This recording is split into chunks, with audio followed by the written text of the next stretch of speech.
ऐसे ही हम एक ऐसी शख्सियत से आपका तारुफ करवाना चाह रहे हैं कि जिन्होंने दुनिया नहीं देखी। नहीं काम हो रहा था, लेकिन मैंने कहा मुझे लिखना चाहिए, लिखने का मुझे शौक था, शुरू इससे था।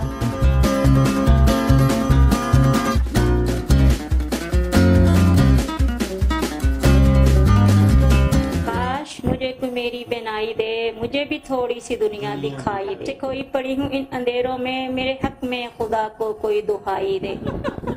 नहीं, मैं जिन जंग से वैसे भी नहीं डरती। आपकी किताब का नाम जी शाह बाबा, सारे मंत्र तो इतने लिखे हैं। मैं तो मुझे तो खुद बहुत मेकअप का शौक है। अच्छा। देख ही रही हूँ, बहुत ज्यादा आप देख ही रहे होंगे, क्योंकि मेकअप सजना सवरना आने वाला है। अच्छा। तो मैंने कहा चलो इससे आपने 10 देने के बजाय 500 वाला दे दिया। नहीं, वही वो 20 रुपए थे। अच्छा। मैंने कहा चल 20 रुपीज हम ऐसे दे दो। ये कहूँगी ना, बीना इतने मायूस नहीं है, मुझे बहुत ज्यादा लोग जानते हैं, बीना ज्यादा मायूस है। मैं तो हैरान होती हूँ, जिनकी आंखें वो ज्यादा मायूस है। बिल्कुल।